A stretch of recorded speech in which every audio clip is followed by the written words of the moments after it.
오늘 하나님 말씀 예레미야 2장 14절에서 19절 같이 보겠습니다.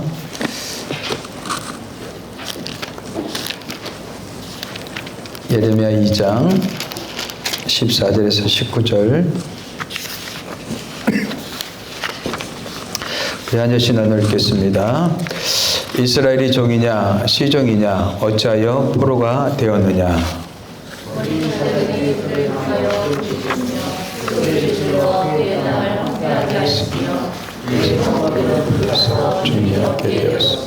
녹과 다바네스의 자손도 내 정수리를 상하였으니 내가 그를 떠남으로 그를 찾지 아니냐. 네가 시올의 물을 마시려고 애굽으로 가는 길에 있으면 어찌 됨이며 또 네가 그 강물을 마시려고 아수르로 가는 길에 있으면 어찌 됨이냐. 내 악이 너를 징계하였고 내 반역이 너를 책망할 것이라. 그런즉 내 하나님 여호와를 버림과 내 속에 나를 경외함이 없는 것이 악이요 고통인 줄을 알라. 주 만군의 여호와의 말씀이니라. 아멘.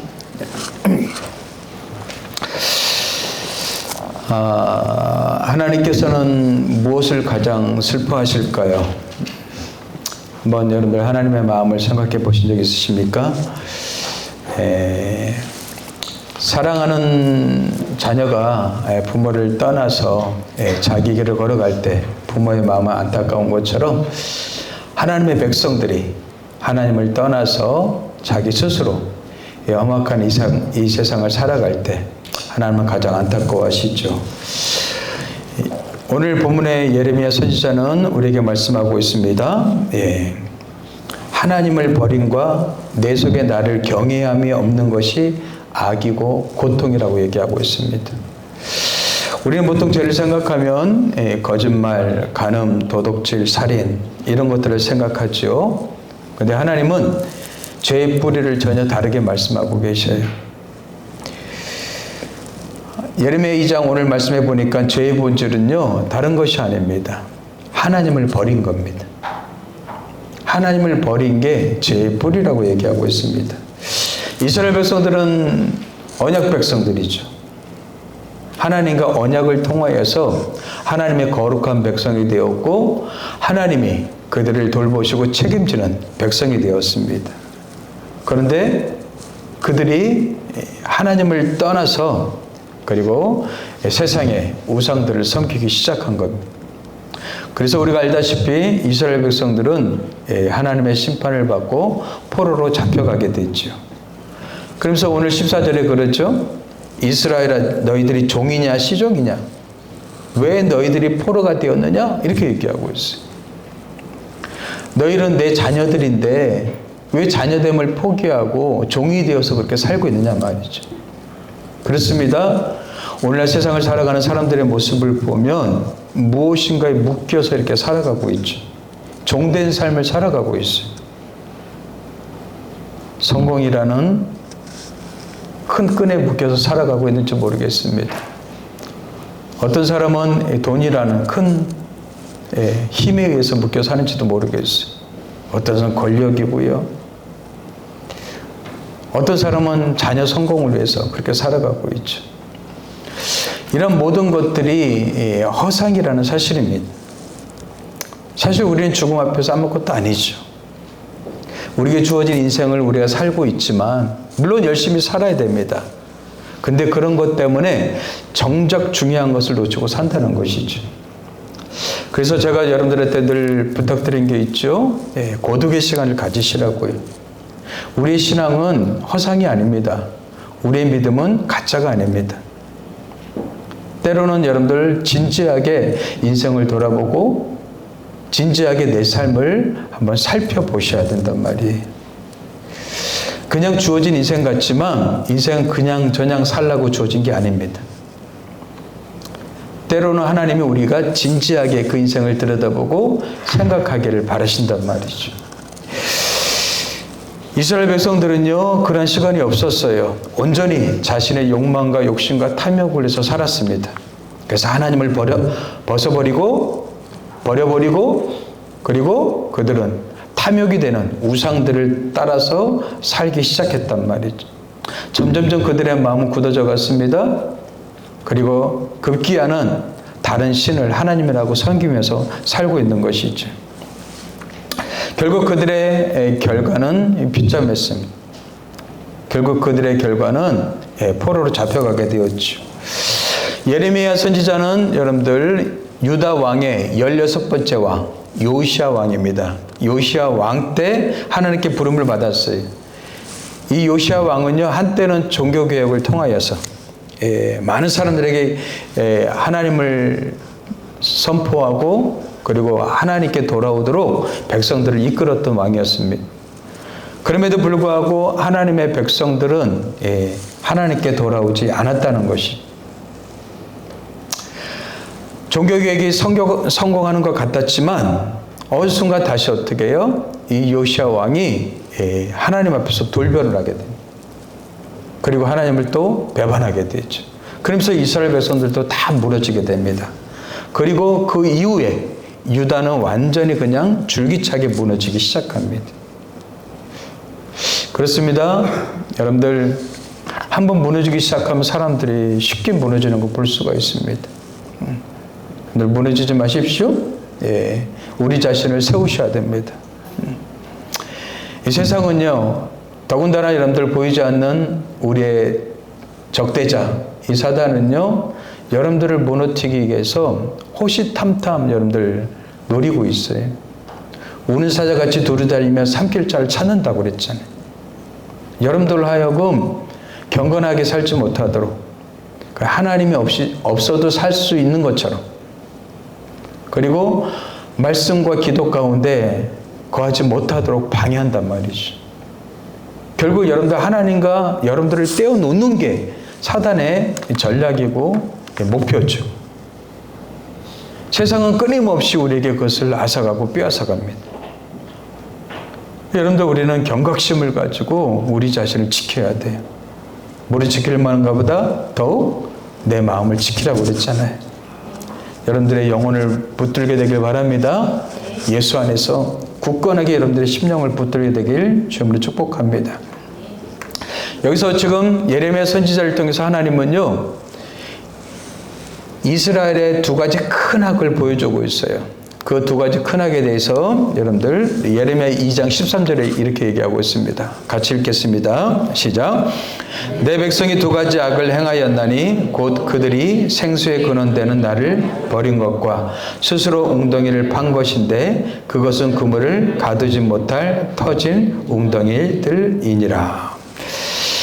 하나님은 하나님을 버린 백성을 여전히 내 백성이라고 얘기하고 계셔요. 내 백성. 그러니까 하나님은 은혜를 잊지 않으셨다는 거예요. 여러분들 누군가가 우리를 배신한다면 우리는 쳐다보지도 않죠. 그 사람 생각하기도 싫은 거죠. 근데 하나님은요, 여전히 내 백성이라고 부르고 계셔요. 우리는 여러분 여기서 하나님의 진노보다 하나님의 안타까운 심정, 그 마음, 그 슬픔을 여러분들 보실 수 있으셔야 돼요. 하나님은 이스라엘 백성들의 수많은 죄를 언급하지 않았습니다.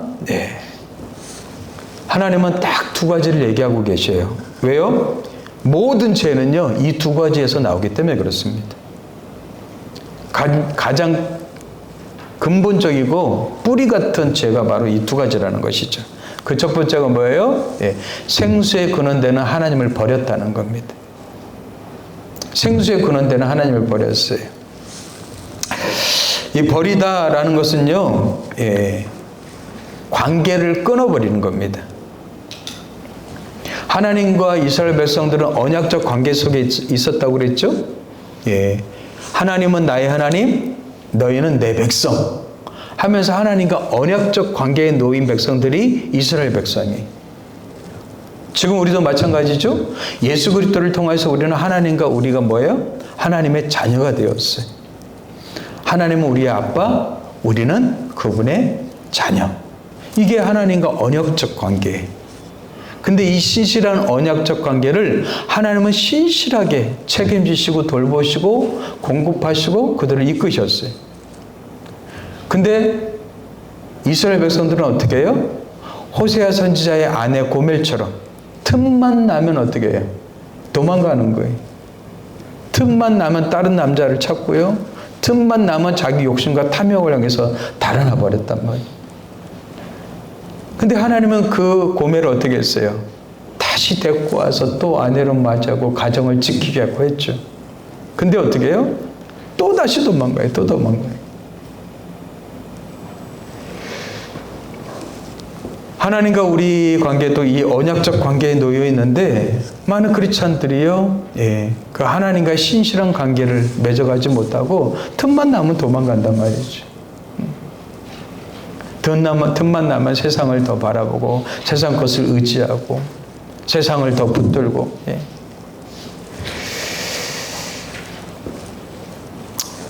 하나님의 은혜인 예수 그리스도의 피로 말미암아 우리는 하나님의 언약적 관계로 하나님의 자녀가 된 줄 믿습니다. 이 관계를 여러분들 한번 깊이 한번 생각해 보세요. 하나님은 이 관계를 어떻게 해요? 놓치질 않으셔요. 그리고 우리를 끝까지 책임져 주실 줄 믿습니다. 하나님이 그러면 우리한테 바라시고 요구하시는 게 무엇이겠어요? 하나님이 신실하신 것처럼 우리에게도 신실함을 요구하시겠죠. 하나님이 우리한테 생명을 주신 것처럼 우리한테 생명을 요구한단 말이죠. 하나님 우리에게 사랑을 주신 것처럼 하나님 우리한테 사랑을 요구하신단 말이에요. 한번 뜨겁게 여러분들 하나님을 사랑한 적이 언제입니까? 정말 주님을 사랑하는 마음이 막 마음에서 솟아올라서 하나님께 가까이 나가고자 하는 그런 마음이 언제 있었습니까? 여러분들이 그 마음을 잃어버렸다면 다시 그 마음을 회복했으면 좋겠습니다. 그 마음이 충만했으면 좋겠습니다. 우리 힘은 어디에서 옵니까? 하나님을 사랑하는 힘에서 온단 말이죠. 진짜 크리스찬들의 마음속에는요, 하나님을 사랑하는 마음이 충만하단 말이에요. 그리고 그 힘과 능력으로 살아가는 사람들이 크리스찬인 것이죠. 여기서 하나님을 생수의 근원으로 이렇게 얘기하고 있습니다. 여러분 생수가 뭐죠? 샘물에서 여러분들 물이 펑펑 쏟아 올라오는 거 보신 적 있으시죠? 그 물은 어떻게 해요? 끊임없이 계속 올라오면서 어떻게 해요? 신선하고 깨끗하고 맑은 물을 솟아내고 있어요. 하나님이 그런 분이시라는 거예요. 근데 이스라엘 백성들은요, 그 생수의 근원이신 그 물, 하나님을 어떻게 해요? 버렸다는. 그러면서 자기가 스스로 어떻게 해요? 웅덩이를 팝니다. 근데 그 웅덩이가 뭐예요? 저축하지 못할, 가두지 못할 웅덩이라는 거예요. 이 두 번째 약이 뭐예요? 스스로 웅덩이를 판 거예요.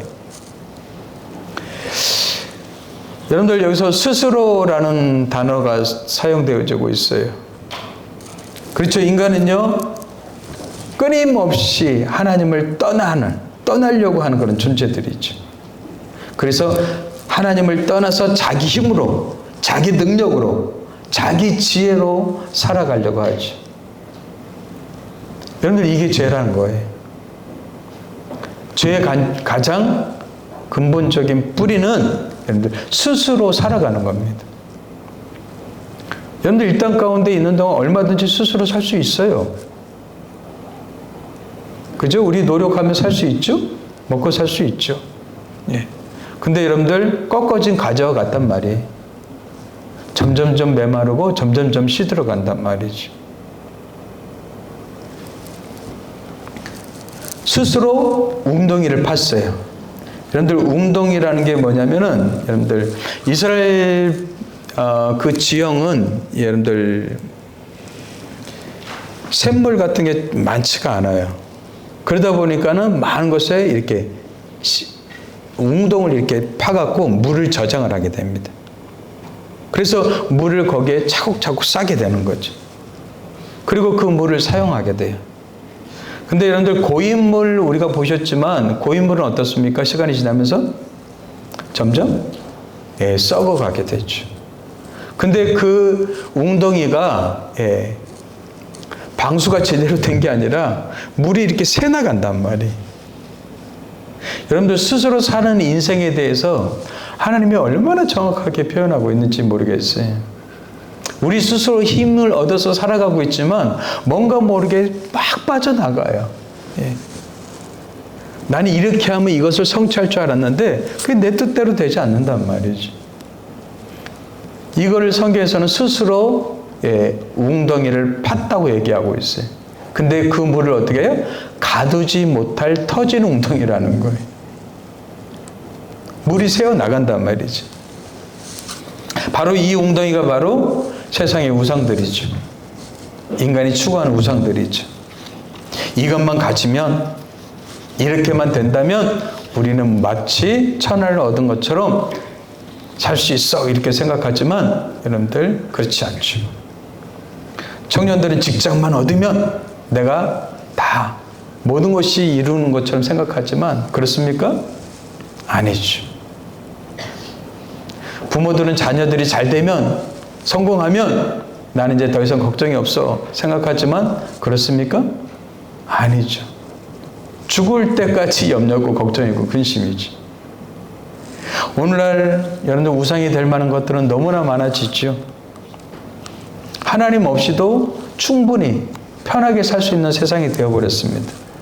과학 문명이 발달되어지면서 AI 시대가 다가오면서 여러분들 점점점 더 편해질 거예요. 이제 AI가 여러분들 가정마다 한 대씩 이제 보급이 될 거고 그 AI를 통해서 여러분들 노동 가사들이 다 해방될 거예요. 자율주행 시대가 와서 우리는 어떻게 해요? 예, 내가 운전 안 해도 어떻게 해요? 내가 가고자 하는 목적지를 편하게 이제 왔다 갔다 할 거예요. 점점점 여러분들 하나님 없이도 충분히 살 수 있는 그런 시대가 되어가고 있단 말이지. 근데 사람의 마음은 이런 것들의 마음을 빼앗기기 시작하면서 어떻게 해요? 점점점 하나님을 잊어버리고 망각하고 하나님을 내 마음속에서 지워버리기 시작한단 말이지. 하지만 세상의 우상은 절대로 우리를 완전한 만족을 줄 수가 없죠. 우리 마음을 채울 수도 없습니다. 왜 그렇습니까? 그것은 터진 웅덩이이기 때문에 그렇습니다. 여러분들이 아무리 완벽하게 그것을 추구한다 할지라도 나도 모르는 사이에 그게 새어나가고 빠져나간단 말이지.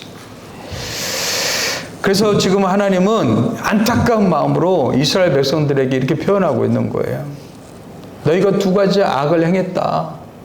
그게 나를 버린 것과 스스로 웅덩이를 판 것이다.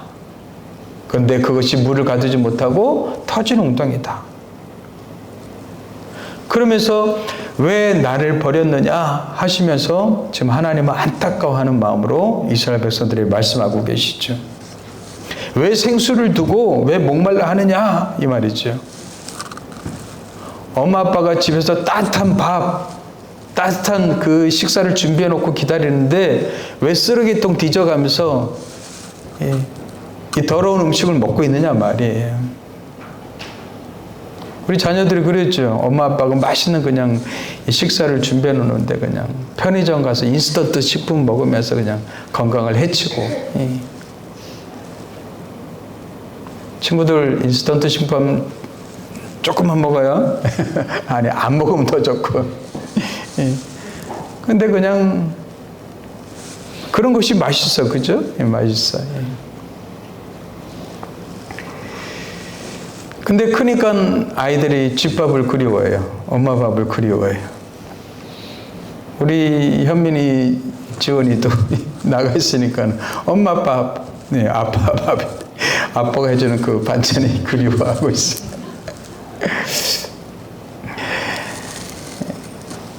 집밥이 최고죠. 마찬가지로 하나님이 주시는 그 밥이 최고인 줄 믿습니다. 하나님 주시는 그 은혜와 사랑이 최고란 말이죠. 근데 인간의 마음은요, 하나님께 이렇게 붙들어 주지 못하고 자꾸 벗어나고 싶단 말이에요. 그래서 그것을 성경에서는 뭐라고 얘기합니까? 악과 고통이라고 얘기하고 있습니다. 19절 한번 보십시오. 내 악이 너를 징계하겠고 내 반역이 너를 책망할 것이라. 그런즉 내 하나님 여호와를 버림과 내 속에 나를 경외함이 없는 것이 악이요 고통인 줄 알라.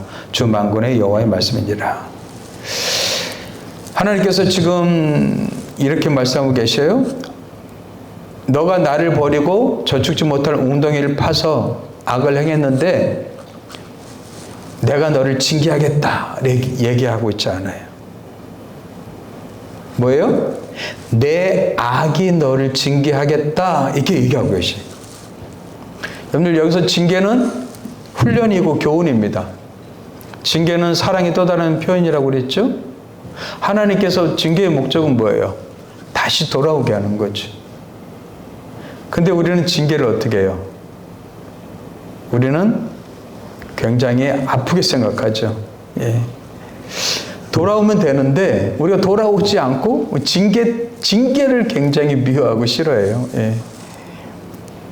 징계의 목적은 딴 데 있지 않습니다. 내게로 돌아오라는 뜻이에요. 근데 하나님이 징계하는 게 아니라 뭐라고 그래요? 내 악이 너를 징계한다고 얘기하고 있어요. 그래요? 죄는 스스로 징계합니다. 그래서 하나님의 백성들이 죄를 짓고 살지 말아야 될 이유가 여기 있는 거예요. 죄는요, 죄가 스스로 징계한다는 사실입니다. 거짓말은요, 거짓말이 그 사람을 무너뜨리는 거예요. 탐욕은요, 그 탐욕 자체가 그 사람을 무너뜨리게 돼 있어요. 교만은요, 교만이 그 사람을 무너뜨리게 돼 있단 말이에요. 우리는 드라마를 통해서 많이 보고 있지 않습니까? 그 사람이 처음에는 이기는 듯해요. 근데 시간이 지나면 어떻게 해요? 그것 때문에 무너지게 되죠. 하나님 안에서 여러분들 겸손하게 사는 게 가장 큰 축복인 줄 믿습니다. 예. 그래서 그거를 우리는 하나님과 동행한다 그래요. 여러분들 에녹이 아들을 낳고 평생도록 하나님과 동행하죠? 예. 겸손해야지 하나님과 동행할 수 있는 거예요. 왜요? 하나님은 교만한 자를 대적하시고 겸손한 자를 가까이 하시기 때문에. 근데 우리도 모르게 교만은 어떻게 해요? 스물스물 올라온단 말이죠. 조금 살만하고 조금만 내 뜻대로 되고 내가 조금만 성공하면 우리는 어떻게 해요? 하나님 없어도 나가 살 수 있는 것처럼 우린 착각을 한단 말이죠. 그래서 인간은 착각의 동물입니다. 얼마나 착각을 잘하는지 몰라요. 하나님은 고통을 주겠다고 말씀하지 않습니다. 악 그 자체가 고통이라고 얘기하고 있어요. 죄를 짓고 고통이 오는 것이 아니라 죄 자체가 고통이라고 얘기하고 있습니다. 여러분들 이거 굉장히 중요하죠. 우리가 죄를 지면 하나님이 우리를 벌하실 거야? 우리는 이렇게 생각해요. 아니요. 하나님을 떠난 삶 자체가 고통입니다. 그래서 세상 사람들은 세상 살아가는 게 어렸을 때는 몰랐지만 나이 들면서 평생을 살아가면서 어떻게 해요? 참 쉽지 않다 이렇게 얘기해요. 하나님을 떠난 삶 자체가 왜 고통입니까? 여러분들 물고기가 물을 떠나면 어떻게 돼요? 물을 떠난 순간부터 고통이 시작되는 거죠. 나무가 땅을 떠나는 순간 어떻게 해요? 죽어가고 있는 거죠. 그것과 똑같은 거예요. 사람이 하나님을 떠난 순간부터 어떻게 해요? 고통이 시작된단 말이죠. 그들에게는 세상에서 돈이 많아도 아무리 성공을 할지라도 아무리 자기가 뜻한 것을 거두고 얻고 할지라도 뭔가 비어있는 마음이 있단 말이죠. 그래서 여러분들 블레이즈 파스칼이 그런 얘기를 했습니다. 너희 마음에는 하나님만이 채우실 수 있는 빈 공간이 있다. 인간의 마음에는 빈 공간이 있는데 그거는 이 세상에 어떤 것으로도 채울 수 없단 말이에요. 오직 하나님만이 뭐예요? 그 공간을 채울 수 있단 말이죠. 근데 사람들은 그것도 모르고 어떻게 해요? 그 빈 공간을 술로 채우고 돈으로 채우고 성공으로 채우고 하죠. 근데 터진 웅덩이처럼 어떻게 해요? 새어나가고 만족이 없는 것이지. 그래서 이 악과 고통에 대해서 하나님은 굉장히 안타까워하시고 슬퍼하시면서 그들을 책망하고 계셔요. 악과 고통에 대해서 예레미야는 또 여기에서 뭐라고 얘기하고 있습니까? 하나님 여호와를 버린 것. 두 번째는 내 속에 나를 경외함이 없는 것. 이 두 가지를 다루고 있어요. 하나님 여호와를 버린 것은 아까 13절에서 말한 것과 똑같죠? 하나님을 버리고 나니까 스스로 어떻게 해요? 자기 웅덩이를 파서 물을 저축하게 되죠? 그리고 어떻게 해요? 자기 스스로 그것을 하기 때문에 하나님에 대한 경외함이 있습니까? 없죠. 자기가 우상이 되어서 살게 되어 있죠. 그래서 아우구스티누스는 뭐라고 얘기하냐면 죄는 하나님을 떠난 영혼의 병이다 이렇게 얘기해요. 죄란 딴 게 아니라 하나님을 떠난 영혼의 병이다. 그러니까 모든 죄는 하나님을 떠남으로부터 시작되는 거예요. 하나님의 부재 속에 죄와 악이 나타난단 말이죠. 이 세상은 끊임없이 그 죄와 악이 그 뉴스를 통해서 전달되어지죠. 왜 그래요? 하나님이 없기 때문에 그래요. 그래서 하나님의 백성들이 이것을 정확하게 알고 깨닫길 원하신단 말이죠. 근데 하나님은 안타까우신 마음으로 우리를 다시 초청하고 계셔요. 어떻게 해요? 생수로 다시 돌아오라고 초청하고 있죠. 하나님은 계속해서 이스라엘 백성들에게 선지자를 보내서 돌아오라 하지만 그들은 어떻게 해요? 하나님의 음성을 외면하고 듣지 않으려고 했어요. 그 결과가 포로로 잡혀가는 심판이었죠. 하지만 하나님께 돌아오는 사람들이 있죠. 하나님을 다시 찾고 다시 하나님을 만나는 사람들이 있어요.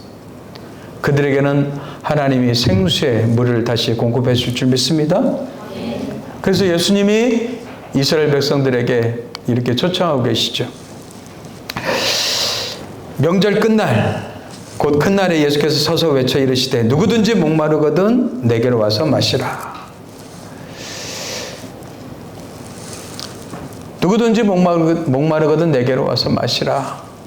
나를 믿는 자는 성경에 이른 것 같이 그 배에서 생수의 강이 흘러 나오리라. 인간의 가장 큰 문제는 죄를 많이 지은 것이 아닙니다. 하나님을 떠난 것입니다. 예수님은 하나님을 떠난 우리를 어떻게 해요? 다시 하나님 아버지께로 데려가기 위해서 이 땅에 오신 거예요. 다시 하나님께로 돌이키도록 우리를 찾아오셨단 말이죠. 그리고 우리한테 말씀하셔. 누구든지에는 여러분들 어떤 사람들 다 포함되고 있죠. 누구든지 목마르거든 삶을 살아가면서 갈증을 느끼고 터지는 웅덩이처럼 만족이 없는 모든 어떤 사람이든 내게로 와서 마시라. 예수님께로 와서 마시래요. 저는 여러분들이 예수님께로 좀 나갔으면 좋겠어요. 지식으로 귀로만 듣는 예수님이 아니라 진짜 예수님께로 나갔으면 좋겠어요. 기도가 안 돼요? 그럼 여러분들 성경 말씀 펴놓고 한번 진지하게 한 글자 한 글자 정확하게 읽으면서 주님 저 만나주세요 하는 마음으로 읽어보세요. 그러면 여러분들 어느 순간 주님이 내 마음을 녹화하실 거예요. 세상 사는 시끄러운 소리 때문에 주님의 소리가 안 들립니다. 주님은 여러분들 안에 계시고 여러분들 마음속에 하나님의 음성을 들려주세요. 그런데 사람들은 그 음성을 외면하고 듣지 않고 자기 소리 갖고 살고 있죠. 한번 하나님 앞에 정직하게 진실하게 참되게 하나님 저 만나주세요. 주의 영광 보여주세요. 하시면서 여러분들 기도해 보세요. 단지 여러분들의 그냥 필요만 늘어놓는 기도가 아니라 정말 주님을 인격적으로 만난다는 마음으로. 그러면 주님은 우리를 꼭 만나줄 줄 믿습니다. 예. 그리고 어떻게 해요? 그 속에서 어떻게 해요? 그 배에서 생수의 강이 흘러나온대요. 생수의 강이 흘러나온. 이 생수의 강이 무엇입니까? 이는 그를 믿는 자들이 받을 성령이래요. 그래요. 성령께서 내 마음에 오셔서 내 안에 생수를 터뜨리고 나니까는 내 안에 어떻게 해요? 진정한 참된 기쁨과 그리고 행복이 무엇인가를 알기 시작한단 말이죠. 이것을 모르면 우리는 헛된 것을 계속해서 추구하면서 살게 돼 있어요.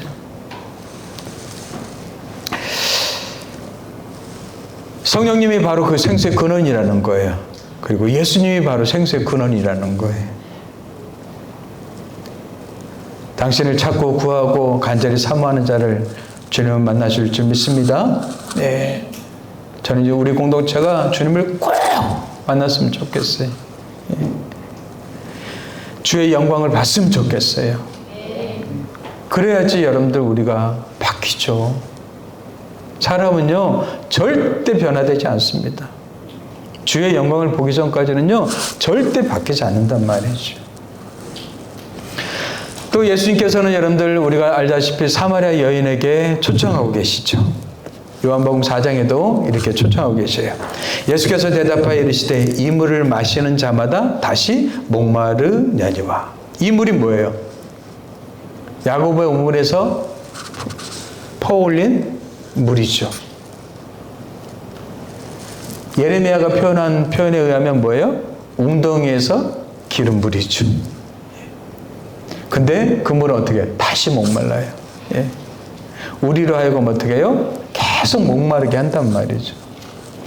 근데 내가 주는 물을 마시는 자는 영원히 목마르지 아니하리니 내가 주는 물은 그 속에서 영생하도록 솟아나는 샘물이 되리라. 영생하도록 솟아나는 샘물이 되시겠대요. 그렇습니다. 주님을 만난 그 기쁨과 은혜는요 어떻게 표현할 수가 없죠.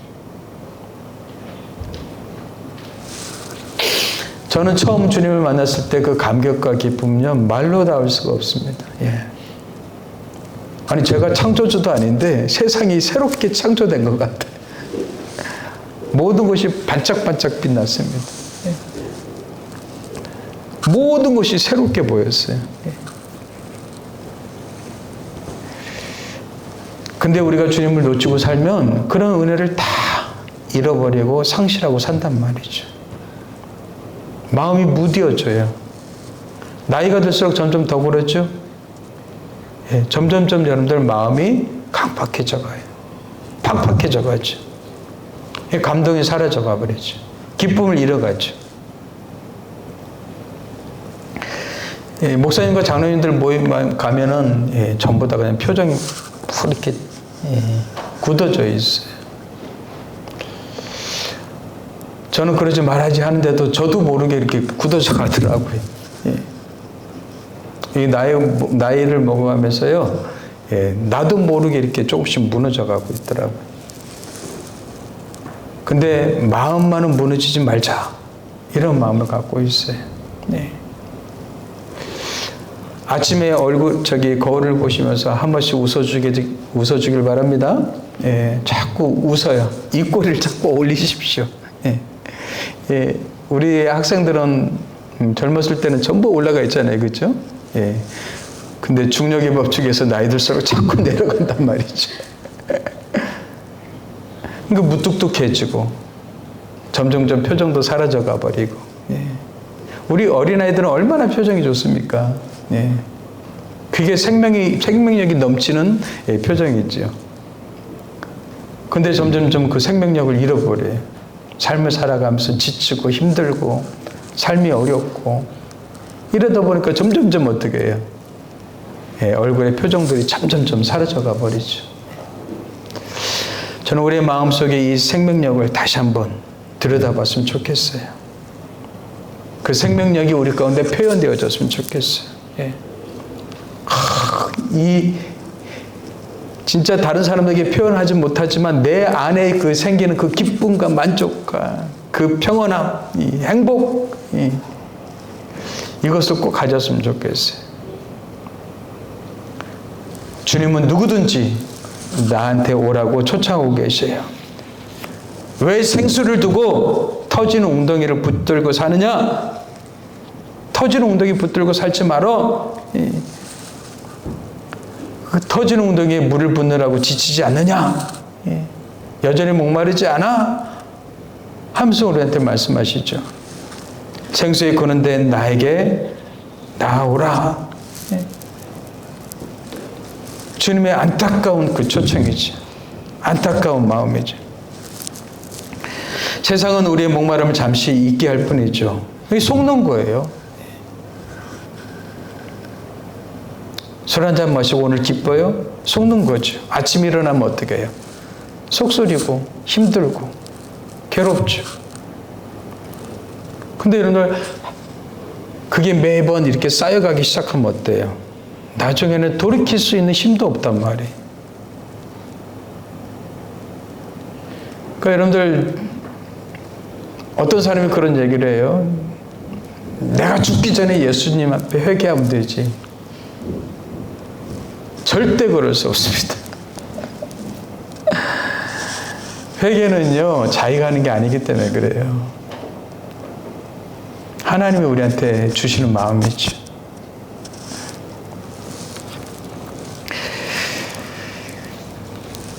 우리가 지금 해야 될 것은 생수에 거는 대신 하나님께 돌아가는 겁니다. 그리고 하나님을 경외하는 영을 제게 허락해 주십시오. 하나님을 경외하는 마음을 제게 부어주십시오. 이렇게 여러분들 요청하셔야 돼요. 그래서 여러분들의 마음속에 경외하는 영이 거하시잖아요.